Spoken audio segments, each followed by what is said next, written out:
Good evening, Prescott Valley. Welcome to the Parks and Recreation Commission meeting of Tuesday, November 10th, 2015.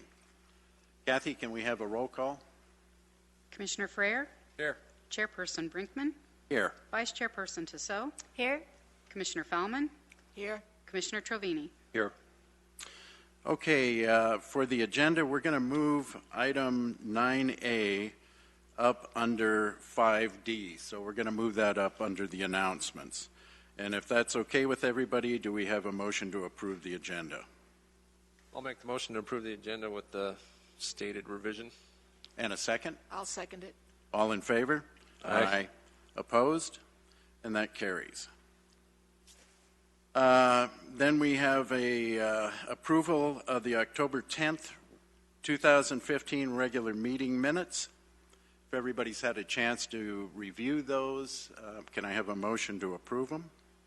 I'll make a motion to approve the October 10th, 2015 regular meeting minutes. And a second? I'll second. All in favor? Aye. Aye. Opposed? And that passes. Then we'll move on to announcements, and that puts Brian right up in front.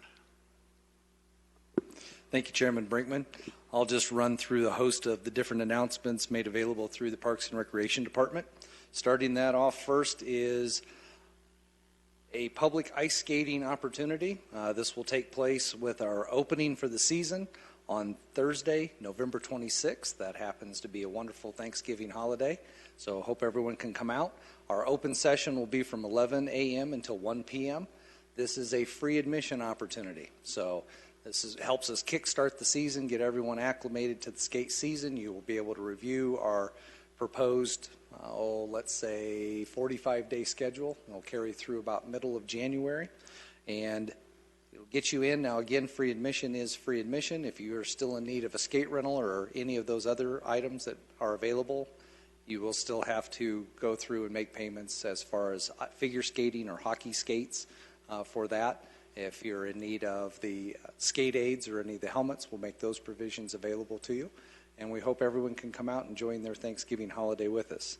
For more information on the skate season, you'll be able to see the November, December, and January monthly calendars with a variety of different special related skating activities. Take a peek at that at the town website at pvaz.net, and you'll be able to find that under sports and athletics and the public ice skating sessions.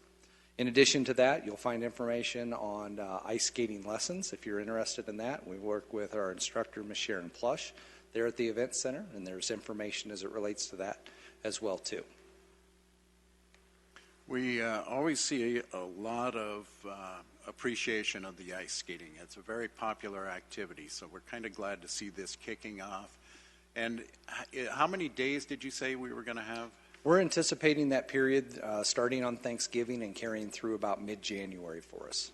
Okay, that's a good season. So that should be very popular and a good program.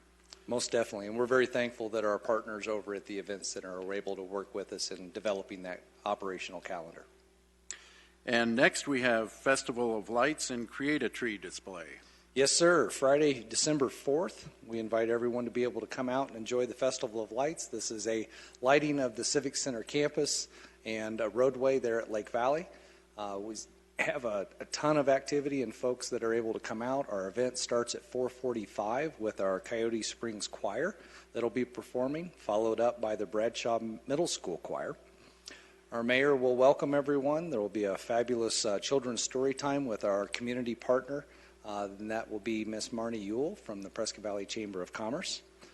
Following that will be the flipping of the switch for the lights here at the Civic Center campus, following then by the Prescott Valley Chamber's Nightlight Parade around the Civic Circle. And then Santa will be bringing up, or pushing forward, if I will, those light parade entries. And then he will be making a visit in the Civic Center itself on the 3rd floor in our activity room so that young persons and families alike can snap some photos with Santa and Mrs. Claus. So we encourage everyone to come out on campus. That evening will also be the opening of the Create-A-Tree display, and that will be taking place at the Prescott Valley Library. And then if, depending upon number of entries, those trees might also find their way into our Civic Center campus. So we would encourage everyone to come out and participate.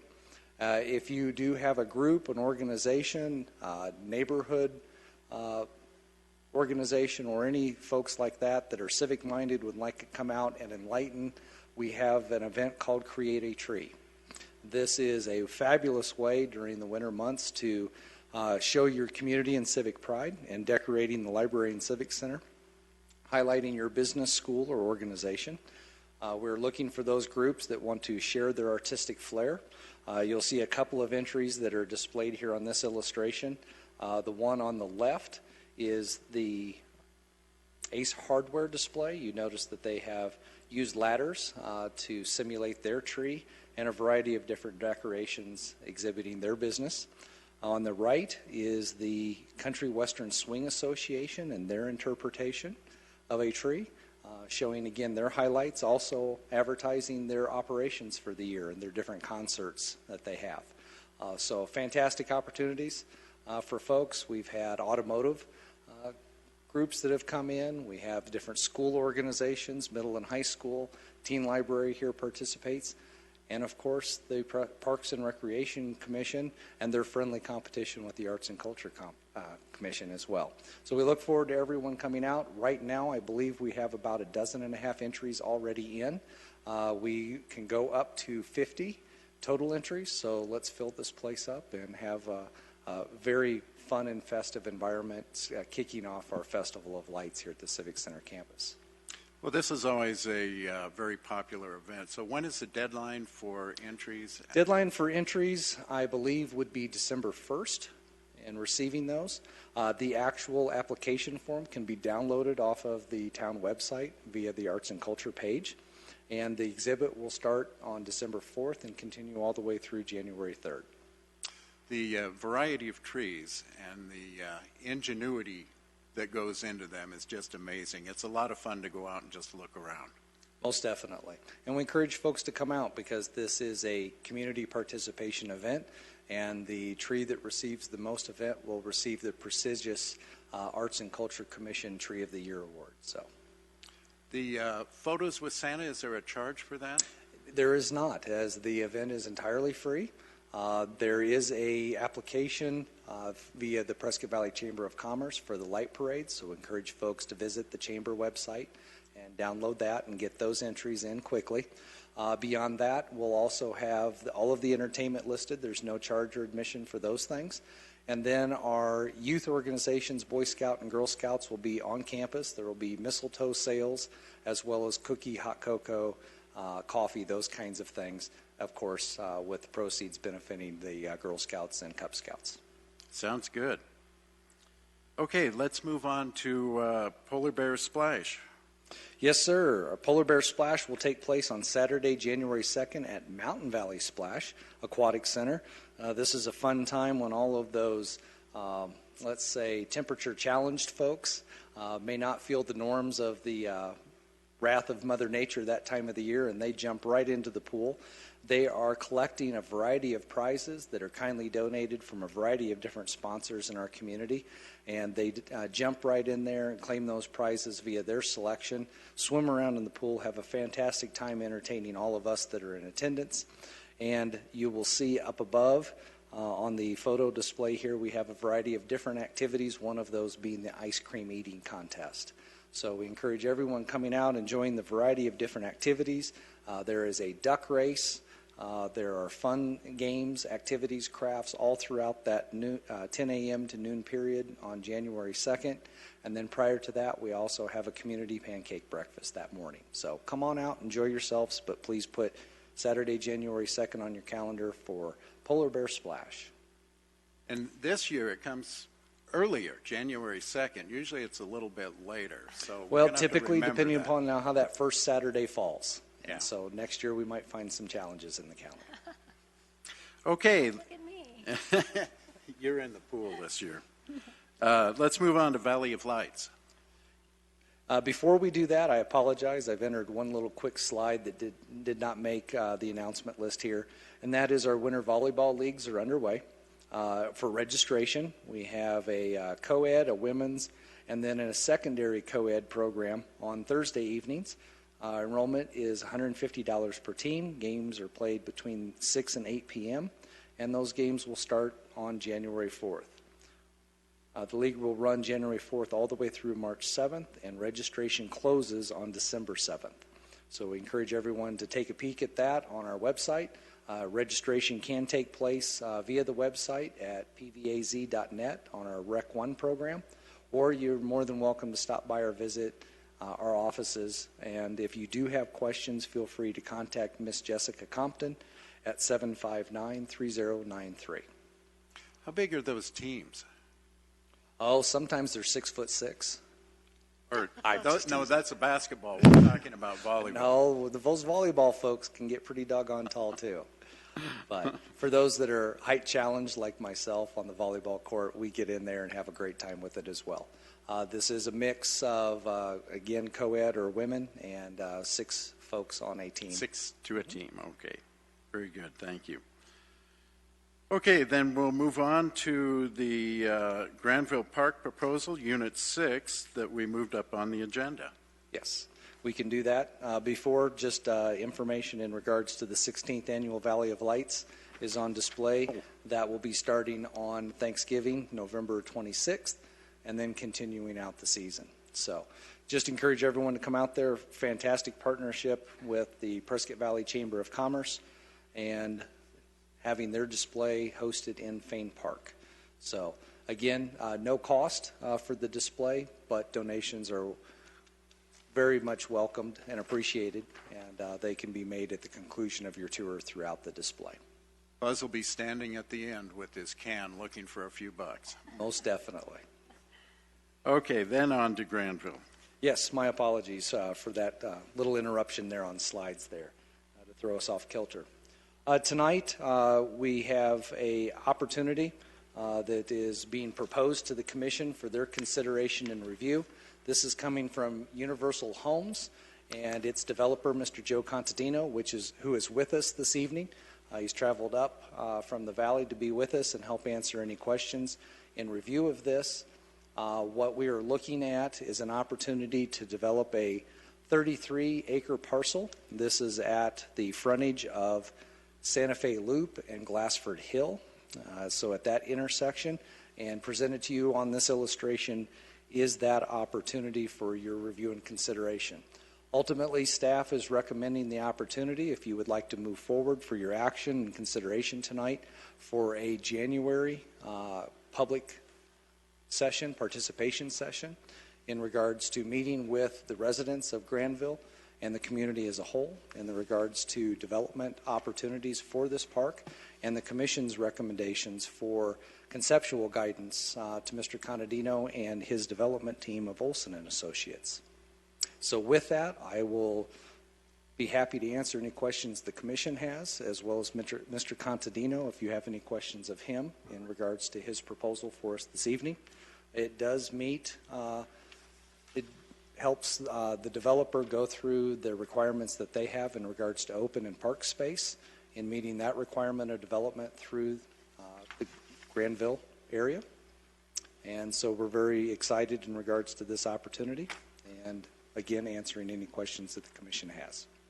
Just real quick, the 33 acres, is that outlined in the red and as phase one, or is the entire parcel? The entire parcel is outlined in blue. Okay. And the phase one element, as indicated in this proposal, is outlined in red. Okay. And phase one, that's what would be up for public consideration in January, Yes, February? and okay. Commission guidance in regards to what that development would be. Okay. And then what about the rest of it? I will turn the floor over to Mr. Contadino.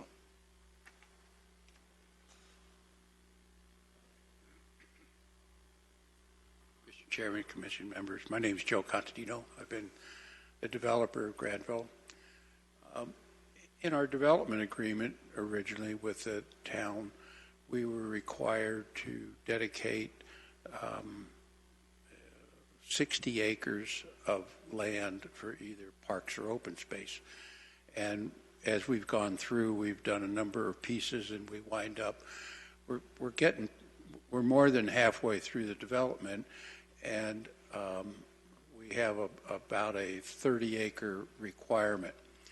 So this land was originally intended in the master plan to be part of the golf course, but we several years ago decided to scrap the golf course. They're just not viable anymore, and it's a fairly large investment. So we were going to leave this as open space. So as we were meeting with the town staff on satisfying our obligation, it dawned on me this would be a great site. And the more we looked at it, the more we fell in love with it. It has a lighted intersection at Spouse and Glassford Hill Road, which we would anticipate making the main entrance. It drops off there, but there's enough dirt on the site to do a grading to create acceptable slopes. And what we looked at is a first phase is our only phase that we would be involved with today was to do a couple of soccer fields, trees, bushes, picnic benches, bathrooms, parking facility. We could put in fairly simply. It would cost. We don't have any estimates all because this is as much as we've done on the site, but it could be done fairly quickly, and it would be a real focal point for the town because of the traffic on Glassford Hill to see grass areas with soccer fields. So our belief is that we would dedicate the 33 acres to the town in satisfaction of our development agreement, and then the town could take whatever time it wanted for the next 10 years or so to figure out what to put on the site, how to do it, when to do it. I'd say if you were to develop that entire site with parks, ramadas, bike paths, all the things that you might do, you're probably looking at a number somewhere between $7 and $10 million. It's hard to believe how expensive things are. I don't know if any of you seen. We just finished a dog park over in Granville. It's over on the corner of Santa Fe Loop Road and Granville Fairway, and it's 50,000 feet. And when we went in there, the neighbors, everybody wants a dog park, so I said, okay, we'll do a dog park. Maybe we could spend $75,000, $100,000, and we'd have a dog park. Well, to do that little 50,000 acre or 50,000 square feet, we're in that for $250,000. It's just, and people go, how can you spend that much money for, It's like, well, $5,000 bill for $5,000 for this, $10,000 for that, $5,000 for this. Goes on and on and on and on. So it's fairly expensive. So we would only anticipate this first phase, and that we could either build it ourselves after the town decides what they want. We could build it ourselves and avail ourselves of the credit against our building permit fees for the cost of the park, or the town could build it. It would be up to the town. I believe your money goes further when we spend it because we don't have to comply with all your acquisition rules, bidding, all the processes you go through. It's a lot more expensive than what we are able to do. You'll notice that the red line on the property is the west boundary. What that line is there's a 404 drainage area there that we have to protect. It's about 10 feet wide. We can span it, we can bridge it, we could put a bridge over it and go on the other side of it, but we, in this first phase, decided to stay on the east side of that drainage channel. So it's very, very preliminary. Our plan was to submit it to the town. You tell us what you want, and we can build it or you can build it. But we are going to use this as a dedication to the town. The town will wind up with this property. And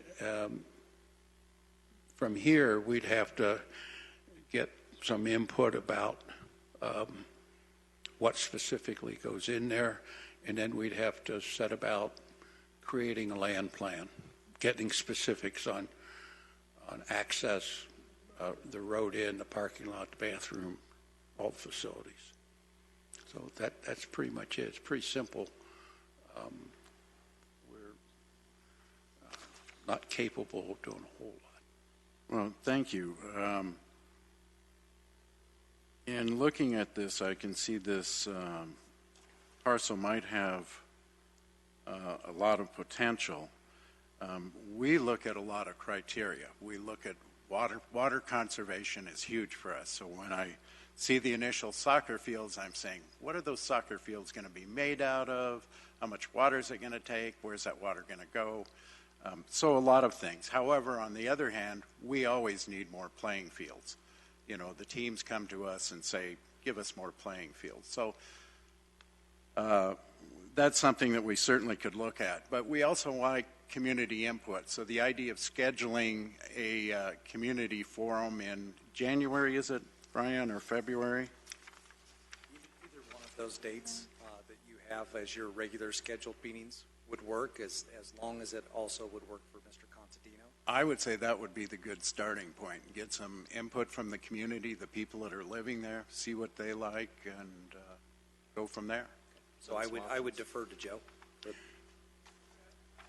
I would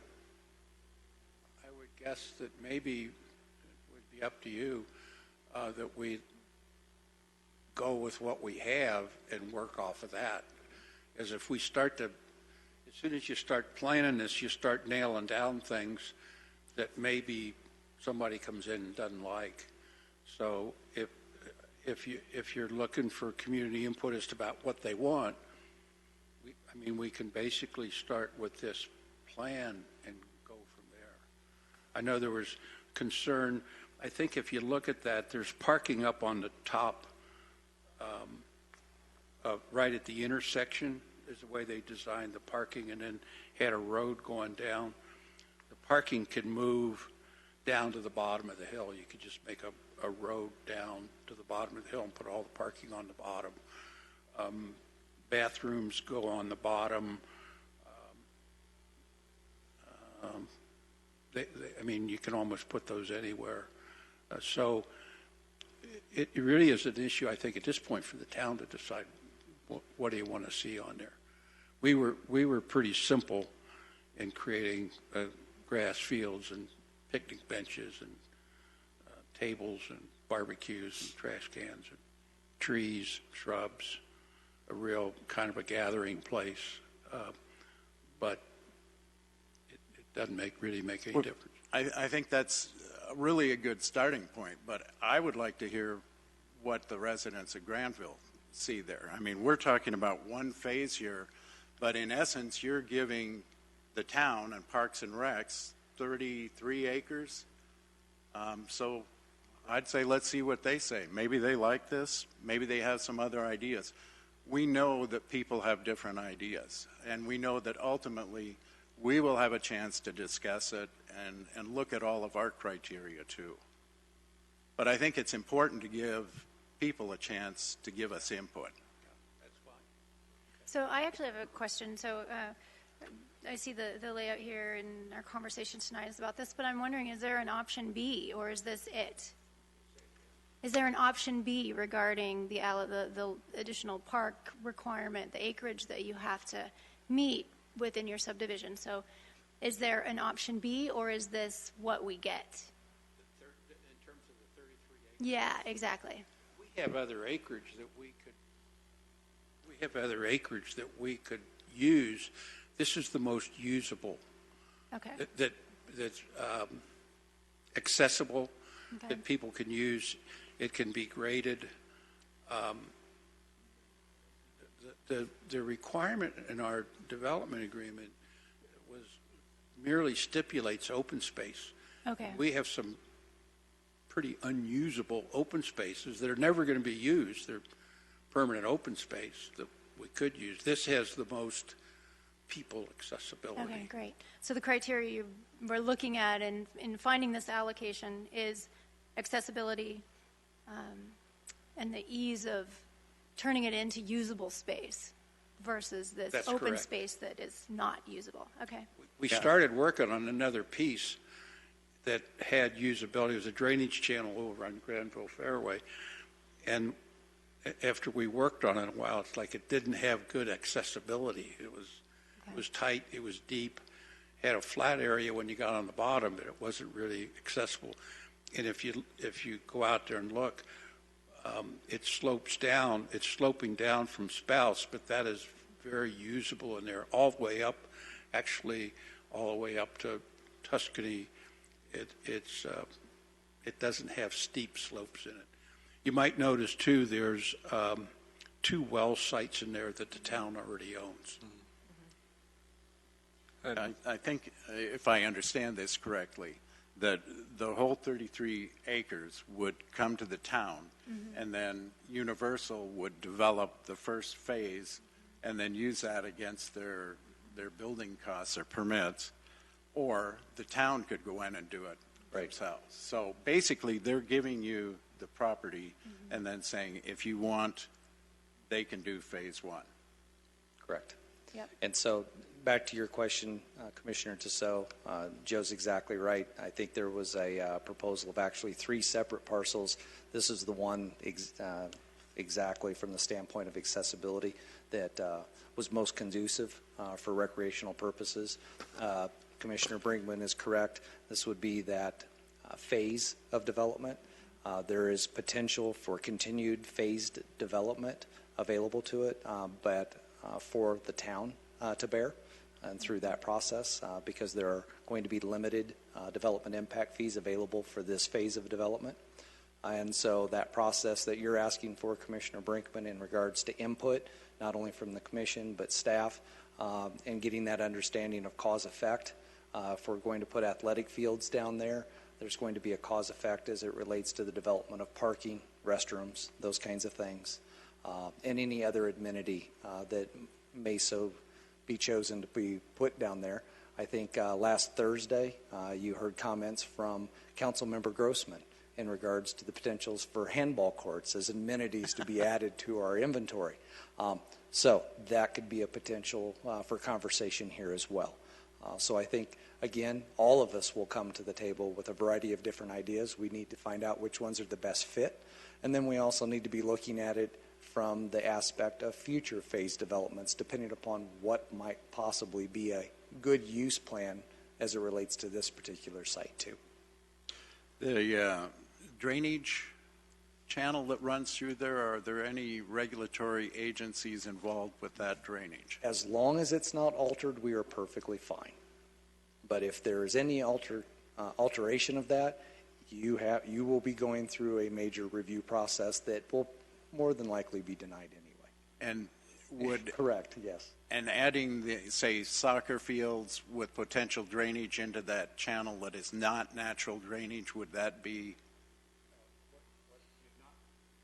What you're not allowed to do is change the channel itself. You can drain into it because it's a drainage channel, but you can't go in there and cover it up and move it over 10 feet. And it's not very big. It doesn't show up on this drawing very well, but the actual 404 area is about along that red line, and it's not really that long.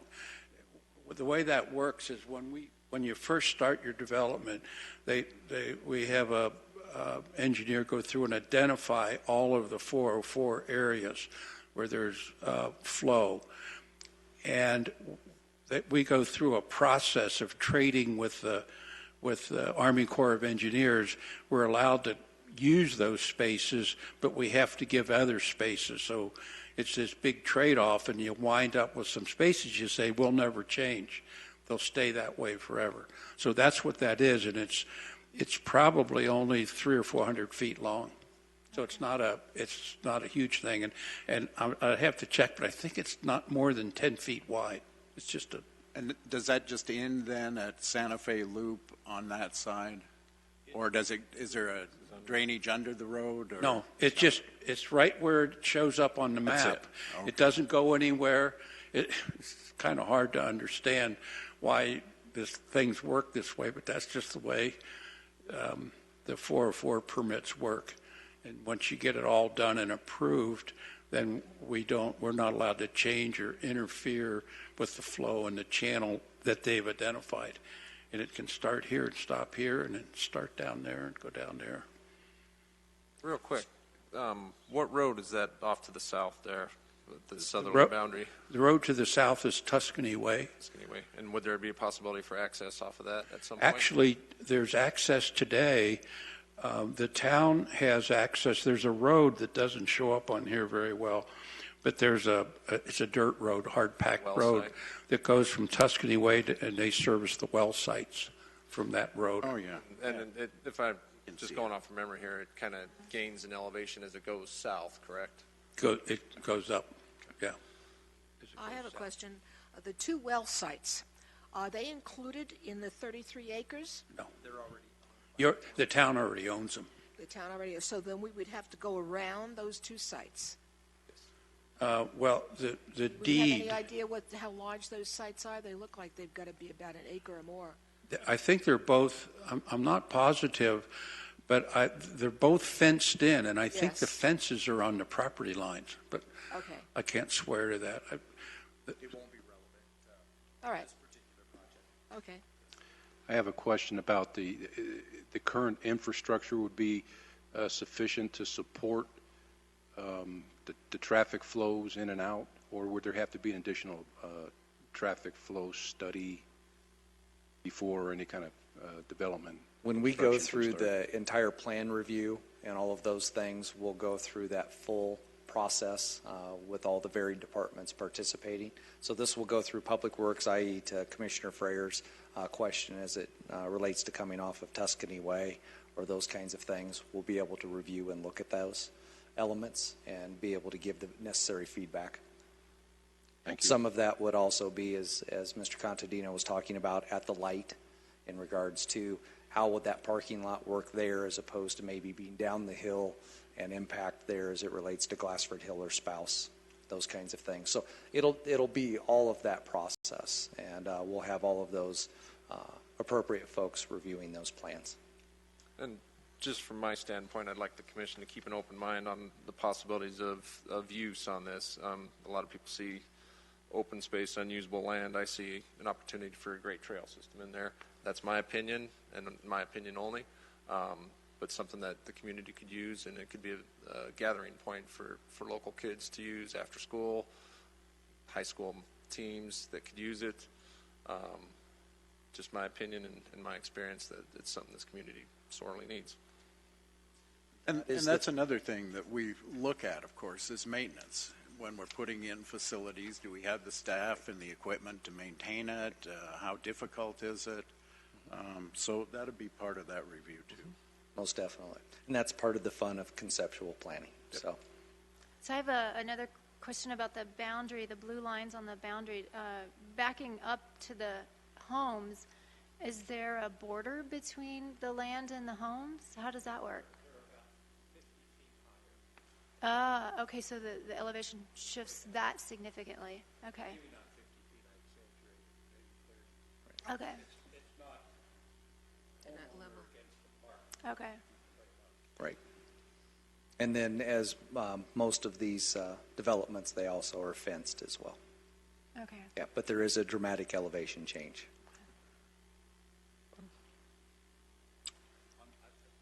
Make that clear. On the east side, those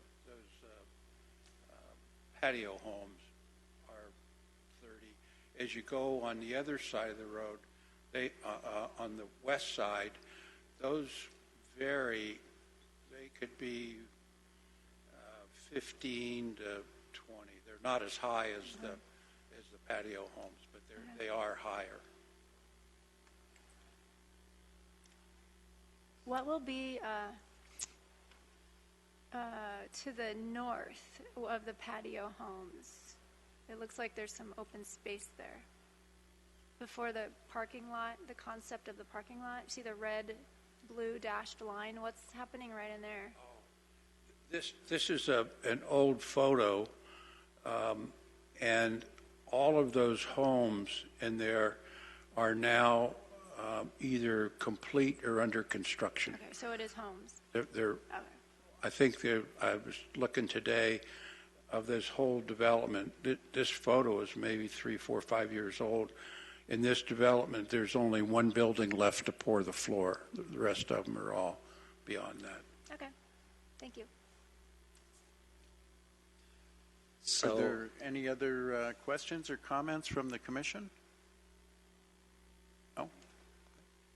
so if the commission would warrant it, staff would recommend scheduling, and it sounds as if the January date would work with Mr. Contadino, and having a public conceptual meeting.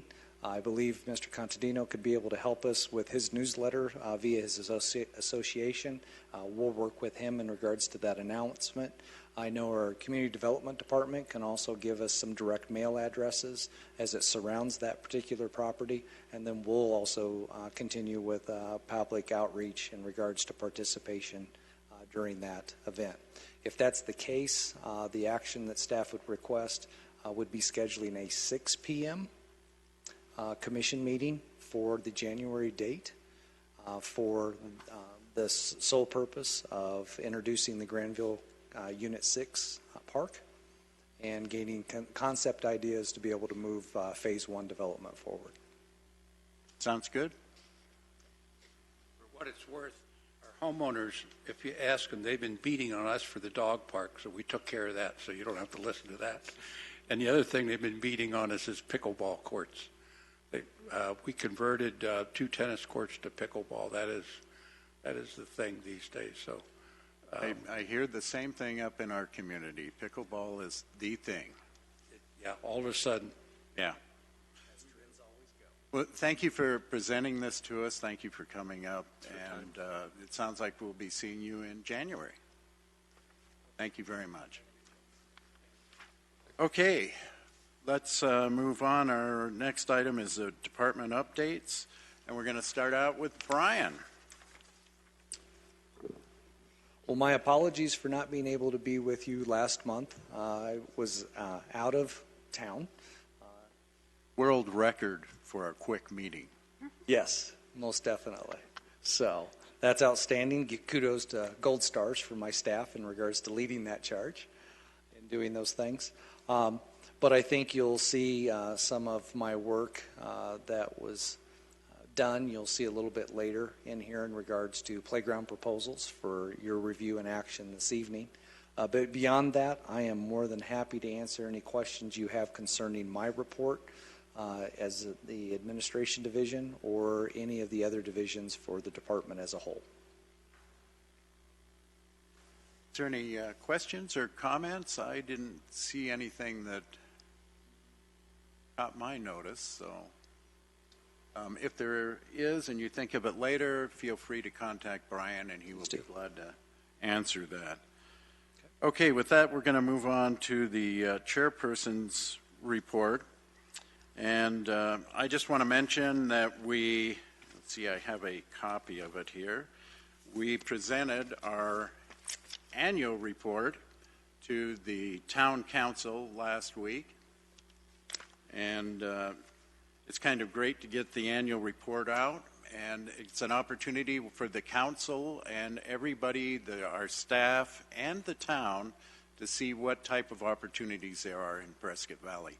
If you go to pvaz.net and look at the different programs, it's amazing to me. There's something for everybody. And a lot of those, the charges are minimal or free.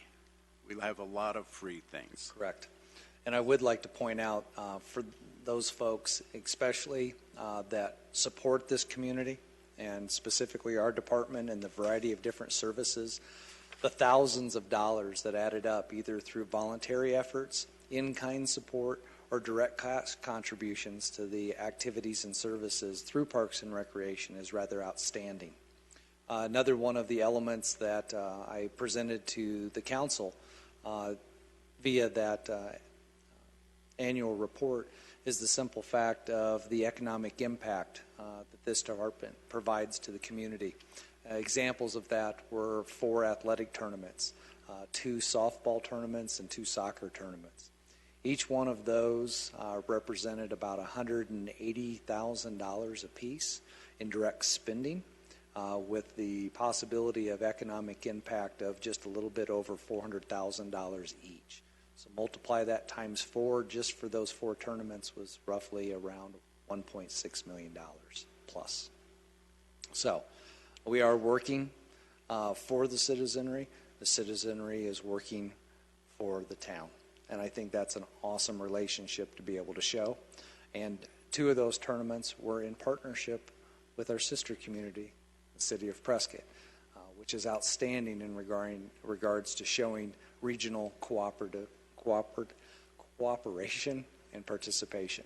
And I'm very proud to be able to say that we are able to do that, and working with Joe and his team over in the city of Prescott and their Parks and Recreation Department. So thank you much for that opportunity to be able to put together that report for you. And thank you to my staff, both present and at home, hopefully watching, for all of their help, because it takes a year's worth of data collection through that process, and a lot of fun in regards to going through those numbers and stats and being able to put that report together for you for your presentation. So thank you much for your confidence.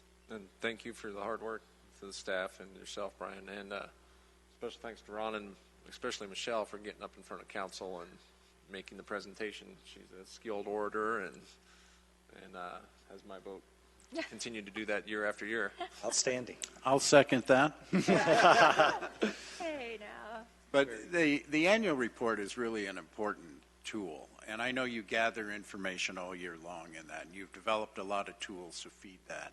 But it really tells us how well we've done, and if you get a chance to look through the annual report, you just see the growth in the programs, the participants and the teams. It's just amazing, the opportunities here. I mean, you know, we're not the big city, but our programs are like big city. We definitely try. Yeah, And very we have a good diverse view given by staff, and that participation and feedback from the community on their wants and needs. I.e., as Mr. Contadino indicated, the hottest trend going on lately has been pickleball. And so those needs are there. And so we try to listen and accommodate the best we can. And it references a lot of different variables in how they develop. So thank you again. Okay, the next item I had was the commission made a trip up Glassford Hill with the town council last week. I believe I have most of the cleachy clay off my shoes now, but we had a really nice trip up. We went up to the higher water tank and looked around. Part of the trail for Glassford Hill Trail had been cut part way up to give us an idea, and that effort will continue, but it's going to be a really exciting opportunity to put a trail in up to Glassford Hill.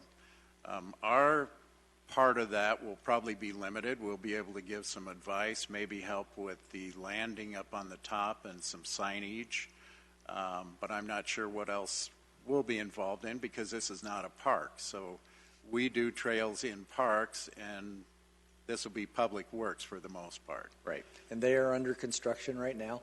But yes, there'll be a variety of different elements. It is a recreational trail, most definitely. So there'll be great informational signage. We're looking for community partners to work with us on that. Also some rest areas along the trail.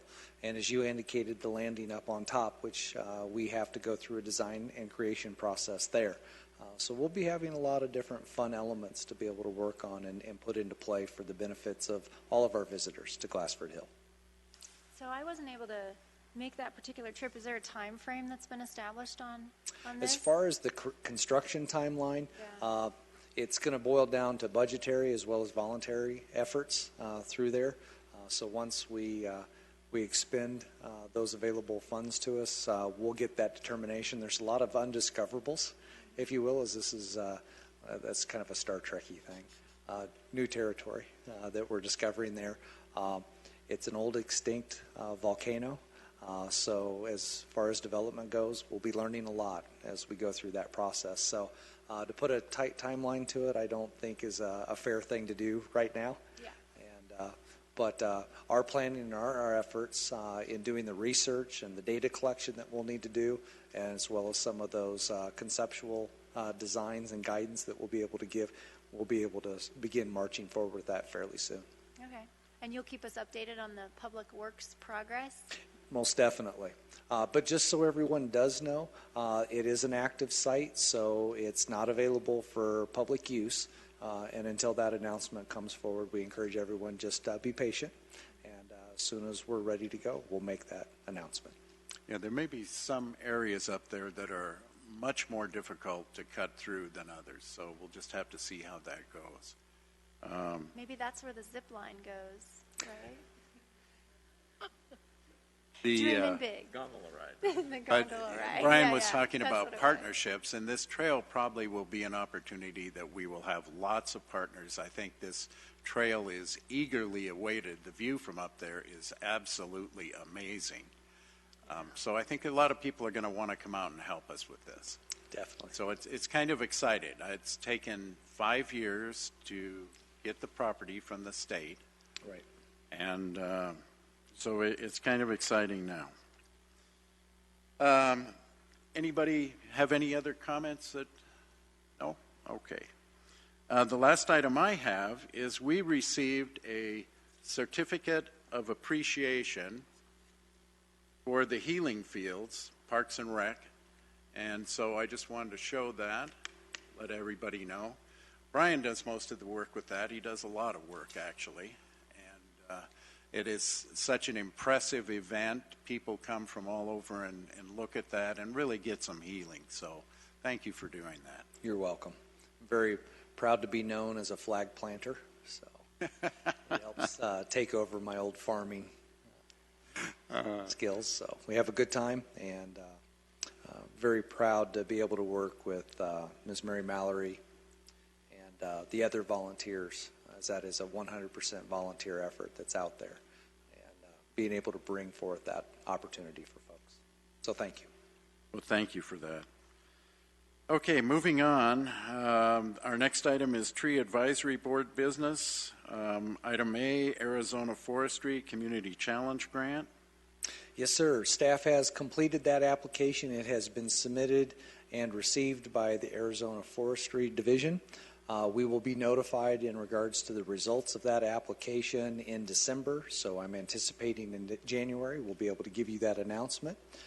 We have submitted this grant for completion of all of the parks and the inventory of the trees that are found there. This will be a hired service, much like that in which we assisted with the public right-of-way tree inventory that was completed earlier this year, again via a Arizona Forestry grant. So we have made that submission. In addition to that, we've also added into the grant for monies for procuring and planting additional trees. So we'll be able to grow and expand our inventory through that process. So again, we look forward to receiving information on the status of our grant in December and making that announcement here at the Commission in January.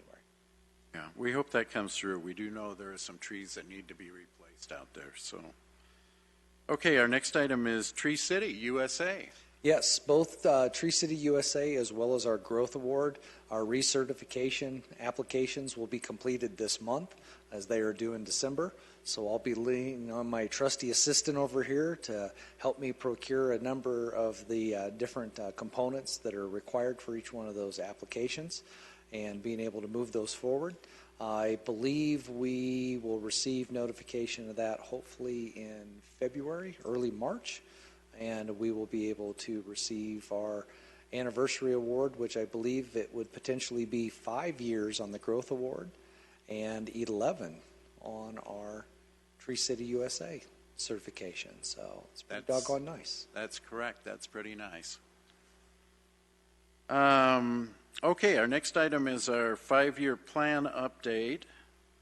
And that's an item that we need to schedule a time to update our plan. How do we want to do that? Yes, sir. As in years past, that active committee in regards to development of the 5-year plan has consisted of the chair, another member of the commission, as well as a community member, which historically has been Mr. Jeff Spone. He is a certified arborist. And what we're looking at staff needs is a convening of that committee for the fleshing out of that 5-year plan that then can be brought back to the commission for their review and official adoption. That is of a great benefit as it goes forward to meeting the goals, future goals, not only for the Tree City USA status, but also our growth award planning. So that is what we're looking for, is that 5-year plan needs to be updated. I believe at minimum 2, if not 3 additional years need to be planned and considered. A large element of that would also be the committee as a whole, in this case the commission, for one member to also be participating and receiving their Tree University certification as well too. So those would be some of those plans that we need to review, consider, as well as also getting a long-term plan put together. So I would like information in regards to who that third committee member would be. Typically, if we can, we'll schedule those meetings with all 3 parties and their availability in the near future. Hopefully we can complete that before December finishes and get things moving forward. Typically, or let me go back and just say 1 or 2 years ago, we really kind of decided that the chair and vice chair would be on the committee. However, all members of the commission are invited. Correct. And you know, this thing called, what do you call that, work, sometimes gets in the way. So This is true. You know, whoever is available, and I guess we need to schedule something. That is correct. And so that is ultimately what I'd like to do is learn again of that additional member, because we've had the change with Commissioner Gummer and his retirement. He was the 3rd active member on this committee for development of the 5-year plan for presentation back to the Tree Advisory Board. Okay. Historically, we've been able to, through the good graces of our employers, been able to have an extended lunch period. We've been able to get that plan moving forward, some correspondence back and forth for then final presentation back to the advisory board, which will be conducted during the context of a commission meeting. So that is what I'm looking for. I'll be able to get those parties together and scheduled and get the process underway. I'm okay with being a part of the committee. I do have the work commitment and some time off between now and the end of December that if we can work around it, it's Sure. still good for me. Okay. Okay. Well, we'll leave it then the way the chair, vice chair, and then Jeff. Good. Can you contact Jeff and get an idea of Yes. when he's available? Right. It is difficult for him to get free time. Right.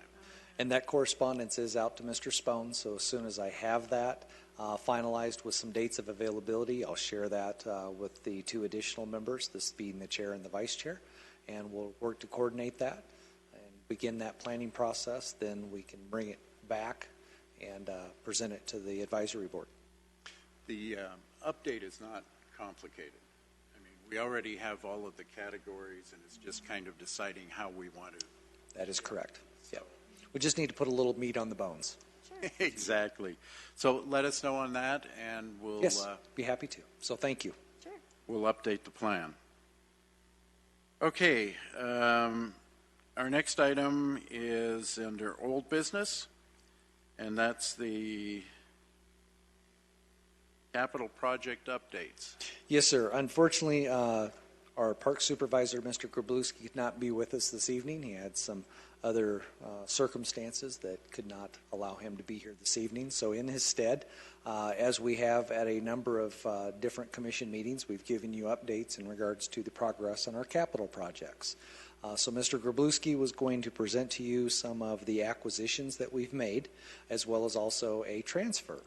As you see there at the top, this is Bobcat 3600 UTV. It's a diesel utility vehicle that will dramatically help out our parks crew, especially as it relates to our landscape and turf maintenance programs that we have, as it'll aid us in being able to pull the equipment for seeding, fertilization, vacuuming of the turf, spraying of any type of maintenance that we need to do, debris cleanup, material spreading and or hauling, as it's got a very nice dump bed that's on it. But this is, in some cases, replacing some of our old gators that we've had scheduled for auction because they no longer are serviceable. And so this is coming at a very opportune time for us, and we were able to implement it very quickly in our fall aeration and overseeding and all of the other good things that we have on our maintenance schedules that are out there. So we're very happy to have this as our new piece of equipment in this fiscal year. The tall vertical picture on the right, this was a equipment transfer from our utilities department. This is a John Deere 27C mini excavator. This excavator is vital to our irrigation and electrical installs and repair that we have, as well as it'll also assist us in our grading and landscape work because it does have right there on the very front a grade blade on there. So we're able to get into very tight spaces if we're in utility corridors or anything like that. Has a very nice narrow bucket on the front, so we do not have to tear up vast swaths of turf. We can get directly right into those areas and be able to do that work as we have there. So we're thankful to our utilities division that this equipment was able to be transferred over to Parks. And then the lower picture on the bottom, this is one of 3 vehicles that we were able to procure. The one pictured is a 2004 Chevy 1-ton dump truck. We also procured a 2005 Ford F-250 and also a 2002 Chevy Tahoe. The Tahoe is a vehicle in our recreation division, so we're able to haul around a number of personnel as well as equipment in that Tahoe. And the Ford and the Chevy trucks are located now in our Parks division. So we were able to retire a couple of other vehicles and have these items right into our inventory and put to use immediately. So those are updates on our equipment procurement, and look forward to coming back with a few more updates. Sounds good. We're glad to see new equipment coming in, and one of these days when you get new equipment, it'll all be new, maybe. So, but it's good to have the equipment. Definitely. Brian, the trucks that you've gotten, is that all transferred in-house? No. Each of those 3 trucks that I described, those were Arizona Department of Transportation auction vehicles that we were able to procure. So therefore, no internal transfers, but all external purchases. Okay. In total, we spent roughly about $15,000 between the 3 vehicles. And that was also then putting them into play with having the stickers put on the side, the addition of lights for the safety equipment and radios and those kinds of things. So in total, that's what we were able to do. The 2005 it came to us with $160,000. The Chevy 1-ton dump, I don't have mileage on it, and the Tahoe with $145. And yes, they are improvements, and we're very, very happy to have those improvements. So. Well, that's good. You must be a great bargain shopper. We are. that. Good equipment in regards to doing that. The beauty of going to ADOT is that they're very well maintained vehicles, so we know that they've been serviced. As all public service vehicles, they're used in a variety of different ways. So we go through there. We have a good relationship with our fleet management team. They come with us, as well as then also our supervisor and manager go to that auction process and review and inspect each one of those vehicles as thoroughly as we possibly can. There have been moments, i.e. my truck when I first got here, unfortunately we lost the transmission within the first 2 months. That's just part of the process. But we're able to retire vehicles that need to be retired and take them out of our inventory. And this is a very economical way to be able to do that. So, and it's been a program of service that the town has had for a number of years. Okay. Very good. Quick question about Yes, that, sir. out of curiosity. Brian, do you get the maintenance records on those vehicles? Not always, but for the large part, yes. So you, if you do receive them, it's prior to being able to? We do have some ideas, yes. Yes. And most of the times, if there are service requirements that are immediate and known by the auction, they have that right up front. You know, needs a new transmission, the engine's doing this, or so on and so forth. So again, that's part of that review process. So we have those vehicle doctors come and look. So can I ask what happens to you were saying you were retiring a few other, what happens to those? Those vehicles go through the town's auction process then. Oh, okay. Mm-hmm. Okay, let's move on because I know the excitement has been building for Antelope Playground. Now, Brian had sent out to us a spreadsheet and proposals, let's see, 6 or 7 proposals. And we've had a chance to review those. I think, are you going to just go over those real quick, or? Yes, sir. I most definitely will. The playground proposals that are being presented this evening are being done in alphabetical order. So we're not indicating any order of preference with this. But what we did want to show you was a variety of different elements within each proposal so that you can make the decision in regards to your recommendation for council's action in moving this forward. The first illustration presented to you this evening comes from Burke Play Systems. This particular image, the colorization can be changed on the playground. With all of our playgrounds, it will be placed within the Antelope Park area. And as you know, our safety surfacing there is engineered wood fiber. It will not be representative of the pour-in-place as represented in this illustration. This is option 1 of 1 from Burke. It is designed for the age group of 5 to 12. It is inclusive of professional installation. All of the playgrounds will require town removal of any existing equipment, as well as also preparation of the site for the installation. It does not include unloading, storage, or site prep, as previously mentioned. And its total price is $24,977.50. And again, and my apologies, I should have preferenced this. Our total budget available for this project is $25,000. The department has allocated an additional $6,000.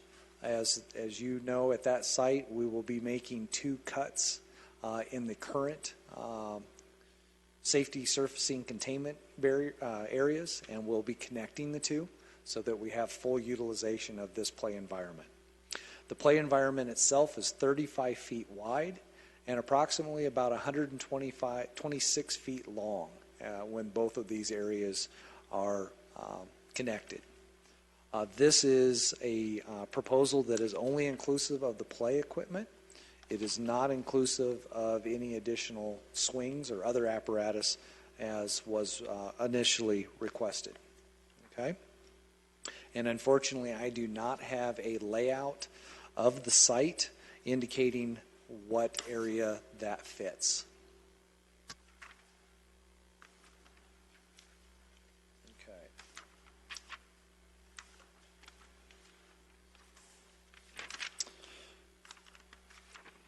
Our next proposal is coming from Dave Bang Associates.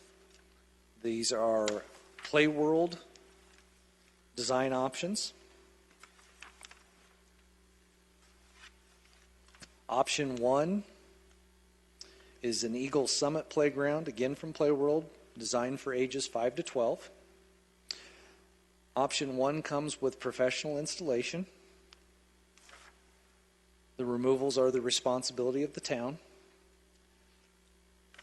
On option 1 proposal, there are no color choices. These are in-stock, available equipment, ready for delivery and installation. There is the possibility that this option might have some slight blemishes, and I will pre-qualify those with the vendor prior to any agreement. Unloading, storage, and site preparation, again, is not inclusive. In the proposal, as it's illustrated, the second illustration shows you the safety radiuses and how this particular project will fit the entirety of the site, and I believe it well utilizes that entire site. This proposal is inclusive of not only 1, not 2, but 3 bays worth of swings. It also is inclusive of what is described as a wall climber. You'll see that as that spiraling individual piece. It also has a balance play system, all operating independent of the play unit itself. This also has no color choices. This will give you no choice on colors. As you see illustrated in their example of the playground itself will be a tan and beige product. The climbing wall, of course, is brown.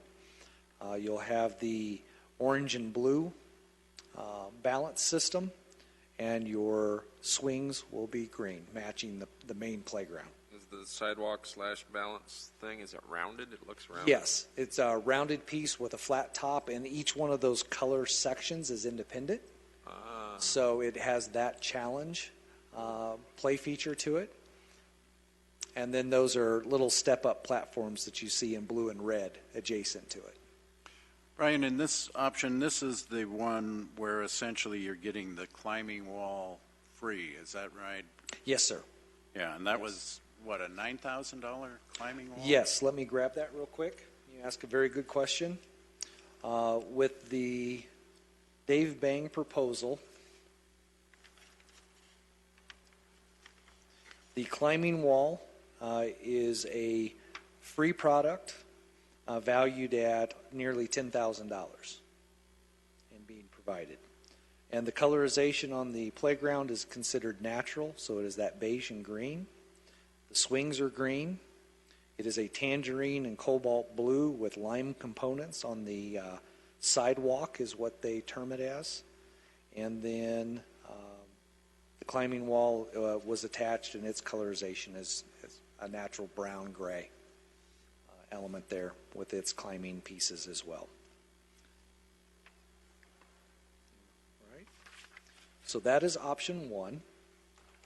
No benches. There are no benches in any of these in any of- proposals. Okay. Yeah. And how Nor much, was it a requested element Yeah. for these folks. As the commission remembers, unfortunately, we had a project budget alteration. We began with 50, and now we've had to reduce that down to 25. Again, very grateful for the donation towards this project, which is exactly what it was. And the other 25,000 is helping out additional community youth as well too. Yeah. So I think a very good plan. and this was how much? This option 1 from Dave Bang came in at, again with professional installation, $24,434.17. Did that option 1 include the swings? Yes, ma'am, it does.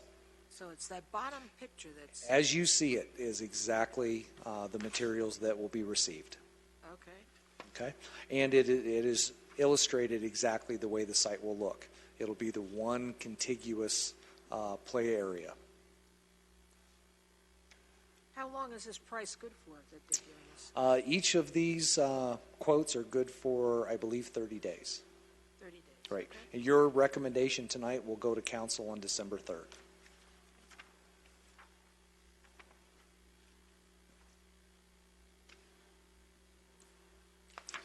Any questions on option 1? No, I I think All not. right. Okay.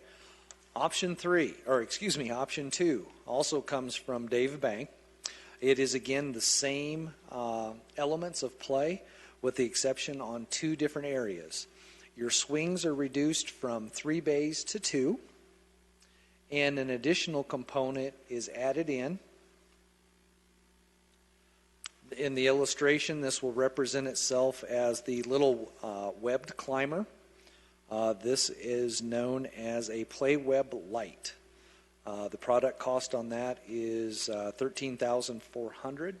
Its colors will be very much in line between the sidewalk with the cobalt blue, as well as then also the beige and green that are found in the playground. Okay? So Brian, on that geo shape there, Yes. is that rope in the inside? It is actually rubber-coated galvanized cable. Okay. Right. So it's reminiscent of back in the day when we had that galvanized metal geometric shape climber. But it was, for us, it was all the exterior. This, it's exterior and interior. And so it's kind of like a spider web. Safety-wise, there's no concern about getting little arms and legs stuck in there? No, there's no entrapment element at all. Really? It's just all climbing. And maintenance-wise, Maintenance-wise, I unfortunately was not able to gather what that time frame would consist itself of. But there will be, without a doubt, maintenance requirements with this because of that coating on the wires will break down over time just from a UV degradation standpoint. yeah, would you have to go out and inspect it monthly or something? to Always. make- And with all of our playgrounds, we go through those inspections regularly. And so Okay. this would be one of those components that we have to do. And with this, there, like any of the components, there would be repair and replacement. And with this one, we also get the free climbing wall. Yes, you do get the free climbing wall as well. Now, the difference between the 2 options is that on option 2, again, you're getting the additional play feature. You're reducing your swings from 3 bays to 2, but it is inclusive of swings. It is not coming with professional installation. There would be a community build project, so it would require staff, volunteers, the commission, all hands on deck. It would come with supervised installs, so we would have 2 supervisors on site instructing, directing, handling all of the major components, and the town would be responsible for procuring a bobcat and auger, as well as all of the cement that would be required to install the main vertical support posts. And that would come with the professional installation on the other options? The Yes, Bobcat yes, auger? yes, you are correct. When you hear professional installation, that's a turnkey product for that price. With this, there are other elements that the town would need to bear those costs of its install, along with then staff, volunteers, commission, again, all hands on deck in order to achieve the installation of this playground unit as you see it. Brian, if the budget amount is 25,000, Yes, sir. Or yes, we're ma'am. looking at 25,600. What are we doing with that 600? Is this something that we can absorb or not? That is one of the challenges that staff will have to go through, and based upon the direction that you have for staff tonight, we would have to go through that process. And again, as I mentioned, the rental of the equipment, the extra materials that we would have to do, Yeah. we would, and basically that could equate to, $1,500, $2,000. Now, is there the possibility that all of those things could be donated? Most definitely. There is potential for that. I can't promise it, No. but there is potential. And then the other thing is the more the merrier in regards to getting this thing done. Enhanced. So, yes. Now, there is a cost for those supervisors, and that cost is going to be $3,000, and it is inclusive of the $25,600. So that is what we would be looking at there. And again, there's no choices in colors, and the same criteria as before on the Well, at least in-stock this one has products. swings. The Burke one didn't have any swings. That is correct. They did not have swings. All right. Okay? All right. So that is option 2, and that's listed as a community build project. Okay? And there again is the oversight of how all of those different play pieces come in from their safety radiuses and utilization there on the site. Okay. Your next proposal is coming from Exerplay. They have a total of 3 different options. Option 1 is again designed for ages 5 through 12. It is coming with professional installation. Again, unloading, storage, and site preparation are not included. Its proposal and price is coming in at $26,877.65. The illustration presented to you is representative of how that play unit would fit and be utilized within the site. Unfortunately, I do not have an aerial overview in regards to safety radiuses, but I think the illustration gives you a pretty good idea. I have to tell you, these double slides, I don't care for.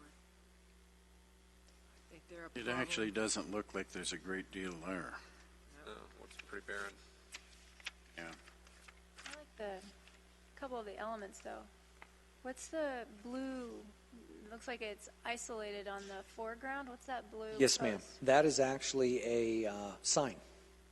Sign? Yes. Sign. A lot of these, actually every single one of them will have a sign that will be posted in regards to utilization, design, safety statements, Oh, those kinds of things. And we ask them not to climb on the signs. What are the chair-looking things on the? Those are far little left? sit and spin elements there on the far left. That's the best way I can describe them. Okay. Yes. These will be on Yes. your chin. With all of Exerplay's examples, colors can be freely chosen. Okay. Okay? All right. Option 2 Phase 1 and 2.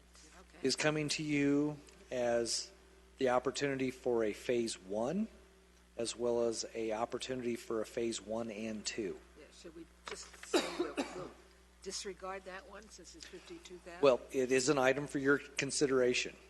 Option 2, phase 1, would consist of the playground as illustrated along with 2 bays worth of swings. It has the same 2 sit and spin elements, if you will, there, Commissioner Freyer. It does come with professional installation. Unloading, storage, and site prep are not included.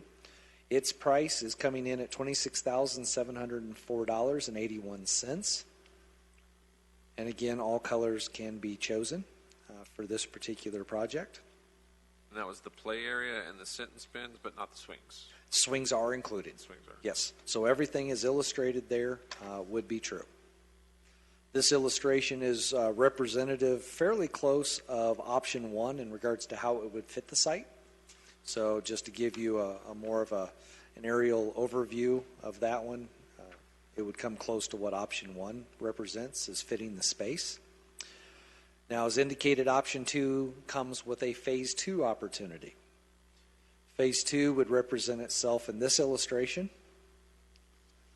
It comes in at a cost, it does include professional installation, and it comes in at a cost of $52,505.45. Now, with that being said, and Commissioner Fallman's question for consideration, the Commission should reference the fact that for $52,000, it would require a request of council, if you wanted to move with this option, that additional funding be allocated in a future budget year, whether that's 16, 17, or into the future. That guidance would have yet to be determined, but it would require a second year of funding. Don't like these double Okay. slides. Now, with that being said, the monies that we are working with, we've been very fortunate to receive as part of a grant. So,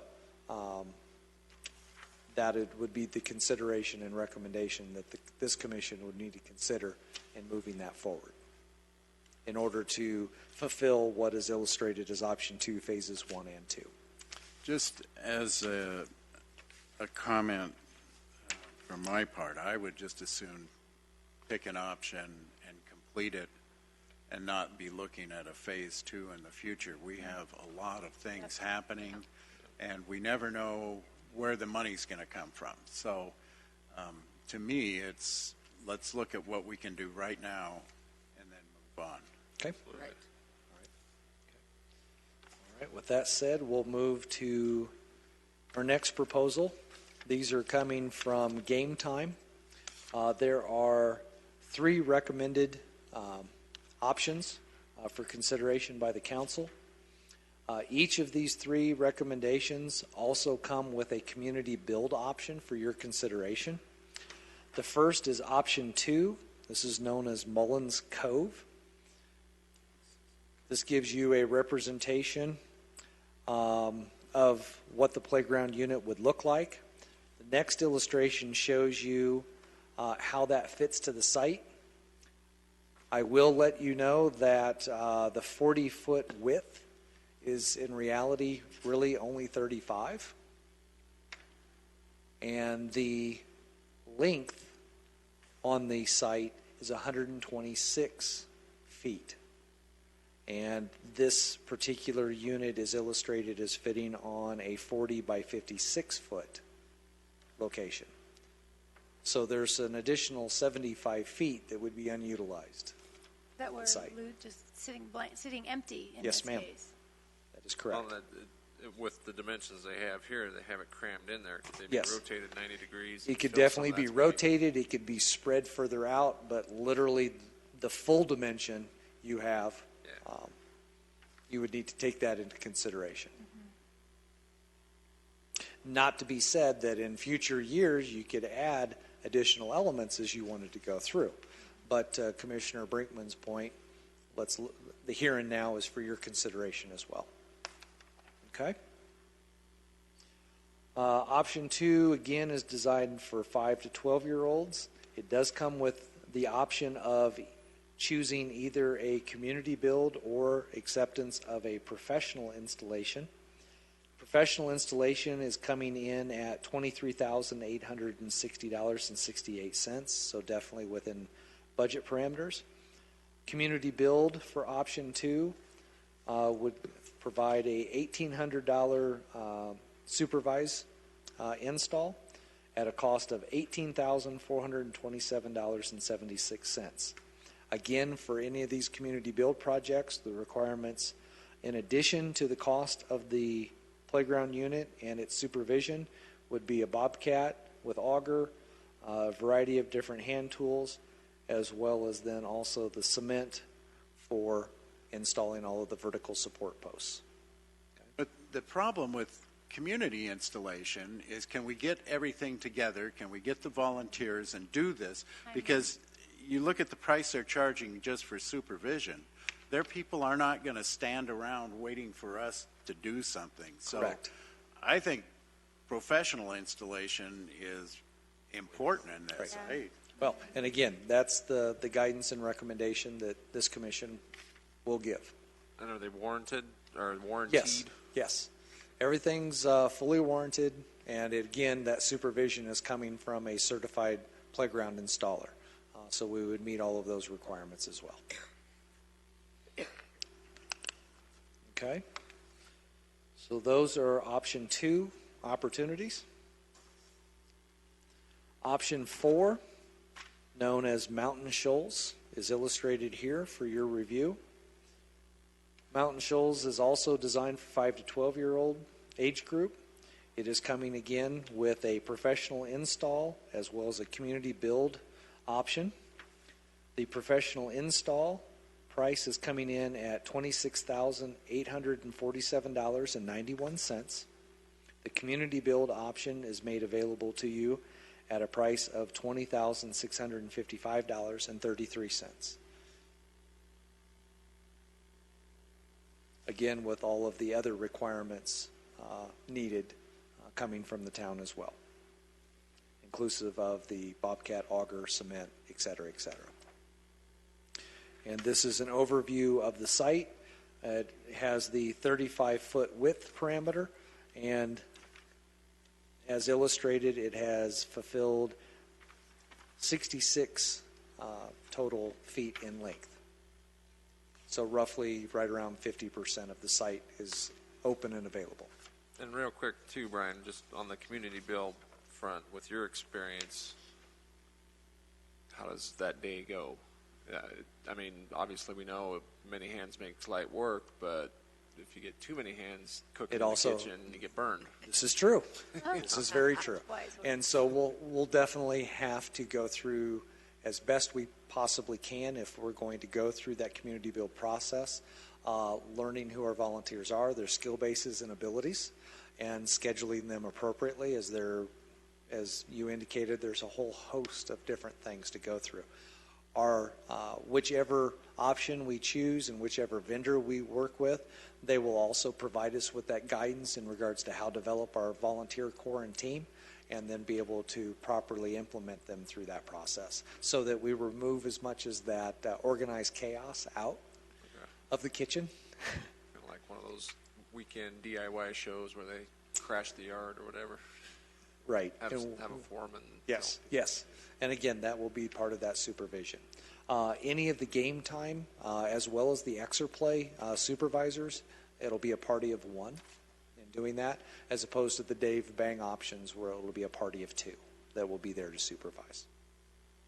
So I noticed that in the playground, or excuse me, the swing side of it, two of them look like older seats, and the other section looks like baby seats. That is correct. So you have to tot seats. Tot seats. So you have to separate them. You can't have a tot and you can have 3 youth seats and 1 baby seat. We can mix and match those Oh, things. you can. So it's not a requirement to have the baby seat is tot. We can make seats things separate. work, yes, Yeah. with our vendor. So as we've had a lot of big guys climb in the baby seats. Yeah. Unfortunately, we have Stuck. had some youngsters that Right. have gotten stuck, and it has cost us the loss of Yeah. those tot swings. So most definitely. Okay. I need some guidance here. Would it be to our advantage to make the decision simpler to just say we do not want to go with volunteers putting it, installing it? Well, there's pros and cons to everything, and I think know. a number of the commissioners have expressed that this evening. So that really is going to be one of those variables that the commission's going to have to reflect upon. Commissioner Freire indicated, or I'm sorry, maybe it was Commissioner Brinkman that indicated, we may have a whole host of folks. This may end up being a commission and staff situation, which it can all be done and done effectively. It's just how and when and how long and those kinds of What things. headache would that be to you? Well, it would be a organizational component of scheduling staff appropriately. I mean, truthfully, the best thing on a community build project is we're doing this on a Saturday. So we would be rescheduling staff in regards to a known date. With all favors, Mother Nature does not become involved either prior to or during the process. But we go through there, schedule it out, and plan accordingly and move that forward. And the supervised is just a 1 day, one shot. Supervised is for what it 8-hour requires to make that happen. Just so if it's a professional install, if Mother Nature does come in, well, we reschedule it for a different date for them. We go through that community build process and something happens, well, now we've got a variable that we don't know how to measure in regards to availability on a different date and doing those things. Can we still schedule staff? Sure we can, and make those things happen. But essentially, too, your cost for their supervision might go up if you can't complete it. And there's enough variables that, for me, I kind of agree, the professional installation, I think so. and put it all on them is the way to go. Right. And then you don't have to reschedule your staff.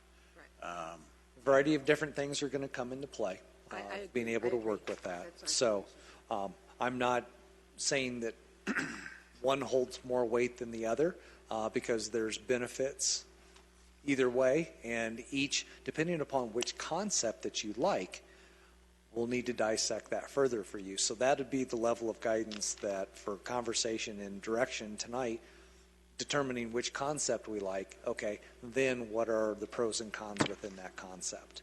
And then how do we want to move that forward? Okay? So this is Mountain Shoals, and again, how it utilizes the site. And then our final illustration for you is titled as Typhoon. It's option number 5. Again, it comes with that professional build as well as then also the community build options. The Typhoon comes in at a price of $29,255.74. And the community build option is coming in at $22,327.39. So therefore, that's that other variable to be weighed upon. If we like a particular concept in regards to what it provides, then we can make a determination in regards to price. If we need that price to fit in within the restrictions of the budget, then we'll have to make a decision on whether it's community build or it's professional build. But if you find that those fiscal limitations are not going to be a factor, depending upon the options and choices that you like, then you can move forward in either direction freely. Okay? Well, I have to tell you, I kind of like the Dave Bang ones because, as Ron had mentioned, you get the climbing wall. And Well, not only do you get the climbing wall, but we get the, Sidewalk, see, that's small enough, I'm having a hard time reading that. tippy sidewalk thing. Yeah. And then you get stepper. Let's see, what's a stepper? Oh, he just steps. Right. Small stepper and small stepper. To get up on the sidewalk, I believe, Ron. Let's see, and we get 6 swings with that. Yes, if you're yes, looking at you get option 6 one. swings. Plus, you've got the 3 slides on the main apparatus, plus another, like, it looks like a little rock climbing Yeah. thing. So I like that Dave Bang option. I know there's no choice of colors, but We gee, had a this is giving us an awful Comment lot from for the money. one of the That is people who correct. came out to the Yes. park. Any idea what the slight blemish is? Is it At just the a paint rock. scuff? Is it? It could very well boil down to Yeah. just a paint scuff, Here, which yeah. And they, actually can occur the during backside of this, you installation, get this, too. as well as then, of course, throughout the life of that. Typically, most of those will also Yes. come with little, Get the 3 like slides for on your the car. backside of this You know, wall. you get a Touch-up little, paint. get a little, Touch-up paint. little Plus, chip you or get something. this You have other that one. touch-up paint to be able to be plus the involved 6 with. swings and this. So I think- I'm not worried I'm- about that's- that. I think from the aspect of too. their proposal, that becomes a it's- very it's- valuable commodity for, again, Applies as Commissioner Fallman indicated, there's a lot See, of play value and this Yeah. one that's is being provided 24 and great utilization of the site in total. And So great utilization of the money available. that is the other component. And again, depending upon which option you want to go with, option 2 gives you an additional play element, But less but swings. and less swings, but you would need to go down the path of a community build process if that's what you wanted to do. If you felt that it's important that that additional play feature be brought into the program, then allow me that chance to say, okay, Brian, we would like to be able to fulfill this one. If that's not available, we recommend that you consider this other option of moving it forward. If you feel that community build's not the route that you want to go, and try to find the money that would allow for then a professional install, I'd be very happy to go down that path of discovery. Well, for me, I think the professional build's the way to go. Yeah. I think so, And too. quite honestly, I like the Dave Bang option. We get the climbing wall, we get 6 swings. Yeah, the 6 swings. I like option 1 under Dave Bang. Okay? 2. I'm sorry, Commissioner Ferrer, what was that? I also agree with Elaine and Ron on that. Okay. So again, Dave Bang, option number 1. Correct. I like Dave Bang option number 1 too. I don't think the extra feature in the other option would justify the additional cost that would be involved. Okay? So the climbing structure, correct me if I'm wrong, but I thought that the folks at our community forum were interested in not just the wall climbing, but the monkey bars kind of a climbing. The traditional playground as well as the non-traditional components and trying to be able to interweave those as best as possible. Yeah. And that is a couple of the different proposals illustrated that.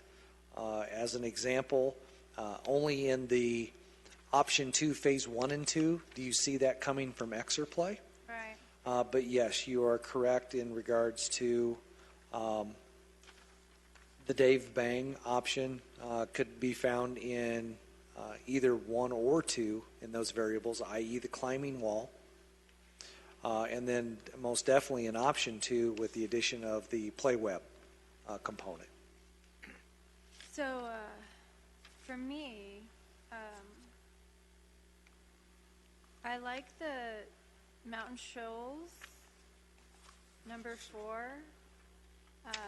I like that it's spread out and a little less congested Yes. versus that Mountain Shoal or the Dave Bang Right. one. Now, keep in mind, the mountain shoal illustration is only utilizing approximately 50% of the total site. Right, I'm talking about the element itself, that it's longer, whereas the footprint of the Dave Bang slides is pretty condensed. It's condensed versus the linear number 4 Mountain Shoals. I'm not sure I'm following. I think what she's saying is that the configuration for the mountain shoals looks like it's longer. So maybe Yes. it's 35 feet and the Dave Bang may only be 25.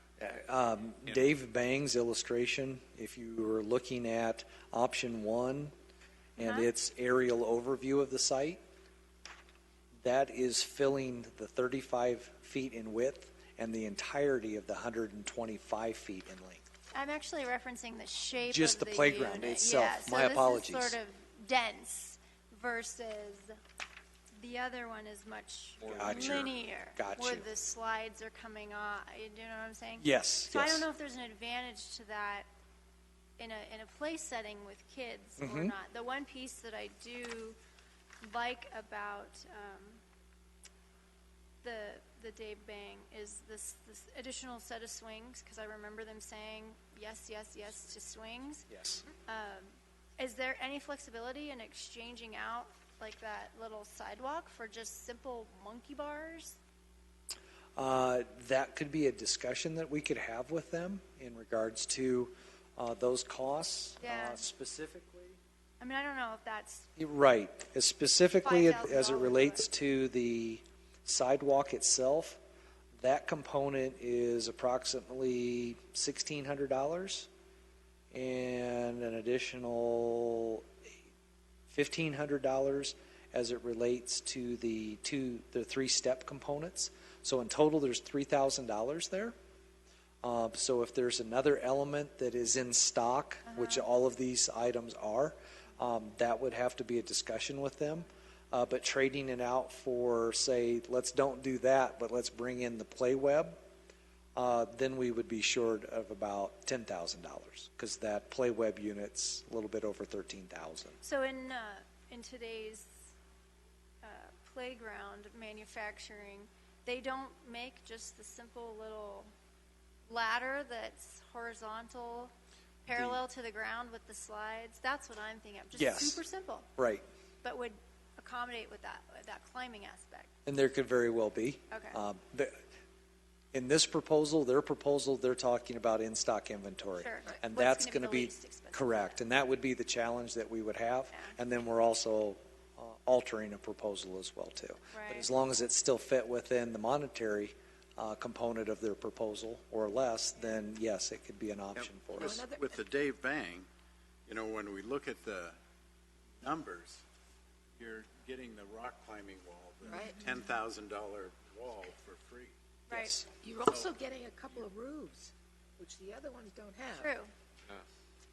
Are those fabric roofs or are they metal roofs over the Probably play some area? plastic. I would fully assume that they're going to be plastic roofs. And we could option those out as well, too. Yeah. I think they're a Trade good the idea. roofs I for, think, yeah. I But think then it- again, you get kids Ski climbing on bars. top of them and jumping. There you go. That's what I saw. Okay, right. And truthfully, I would concur with that thinking as well, too, is it would attract that, as we've seen it before, where they're actually standing on slides, i.e. why some of those tunnel components Yeah. cause problems, Yeah. both from damage because of that. That's why I don't like the double slides, because if you got two kids going down, there's all sorts of problems for havoc between the two. I just don't Well, like it. and you have a history of not sharing well, so I understand that. You're absolutely right. I want both sides from me. There you go. Yeah, so for me, I like the Dave Bang, the one that all of you are recommending, and then I do like the number 4, Mountain Shoals. Okay. Are you going to take our vote, or do we need to do an action I item? have recorded that, but I would like it within the form of a motion for being able to move that request that you have to council for December 2nd. Okay, then I would request a motion to accept the Dave Bang option 1. And Brian can look at potential modifications, but essentially the Dave Bang option 1 as the playground that the commission would like to install in Antelope Park. So would somebody be willing to make that motion? I'll make the motion. And is there a second? I will second that. All in favor? Aye. Opposed? And that motion carries. So when you talk to them, maybe you can see if we could swap out something and get some monkey bars. Or, What about swapping out that sidewalk feature? Yeah. And that's what Was we that were what you said? referencing. I'm sorry. Yeah, that's- If you said those are independent, Yes, each Do little they component move? teeters, yes. I see that as a big liability because you know how many twisted ankles there are going to be. Well, that's part of the challenge of playground. but we also know that these are in-stock items, so Yeah. we don't. Yes, sir. We, Yes. And that's why we're getting a pretty decent price on it. and we're because going it's with the in stock. professional installation, and that I think Yeah. is an important item. Right. So. Right. I agree. And so with that being said, then most definitely that fits within the parameters of our budget as it relates to Dave Bang's proposal for option 1. We'll be coming in just a shade under the $24,000 capital allocation that's there. And doing that, we'll be able to speak with them in regards to what other possibilities, if any, exist within that. Mindful that it would have to fit within those same constraints, and discuss that with them, and then we'll go through that proposal then with council. I think we're getting a good bang for our buck. All right, let me. Thank you, let me- Mr. Gummer. Let me move on here. So there are no unscheduled public appearances. So let's move to our next meeting. And our next regular meeting is Tuesday, January 12th, right here at 6:30 normally. However, in January, it may be a little different time, and Brian will let us know. Yes, staff would recommend starting that meeting at 6 p.m. That would be inclusionary of a open public opportunity for engagement in conceptual design recommendations for the Granville Unit 6 park parcel that would be conveyed to the town. And then following then that meeting, then we would be able to convene into regular business and move that forward. For clarification on that public meeting, Yes, sir. would it be appropriate to invite others that have conceptual ideas at their ready? This is 100, I'm sorry, others that have, Patrick Kell again. it's going to be an open meeting in regards to, again, concepts for integration. And I would basically say that a number of us will have a variety of different ideas. They may not all be able to be captured within a phase, but those are ideas that need to be shared and expressed so that for lack of better terms, a master plan for the entirety of the parcel could be considered, because that will be critical in regards to phase development and how one impacts the other, i.e. as an example, if we have athletic fields on this end, but we have this and that on the other end, do we have appropriate parking capacities? Correct. Do we have appropriate restroom capacities? All of those kinds of things. So we'll look at not only phase 1, but how can the entire property be used and in what facets? And do they interconnect? Do they cohabitate the property together, yeah. properly? those kinds of things. That is what will stir out of this in regards to those desires and ideas. And will that meeting produce a result, or will it just be for future consideration at a work I study? think it will be for future consideration because, as you heard tonight, there are going to be some limited dedicated allocated funds through development fees that'll be available for phase one. Then after that will be for consideration going into the future with the other continued phases. Okay, our last. Probably not much.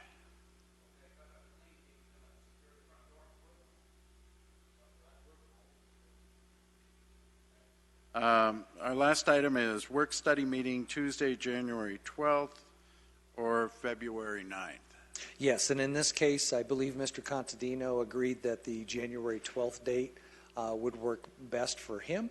And we'll work with Mr. Contadino as well as our Community Development Department and our Community Relations Coordinator for getting that information out. So work study on February 9th, is that what we're looking at, or?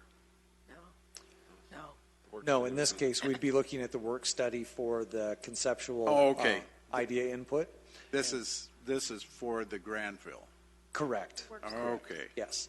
And All then right. we'll follow that up with our regular meeting on January 12th as well. Okay, I wasn't sure if that was Yes, for sir. our My apologies. development guidelines that we want to move out, or? There may be that possibility in January for that as part of an element of discussion.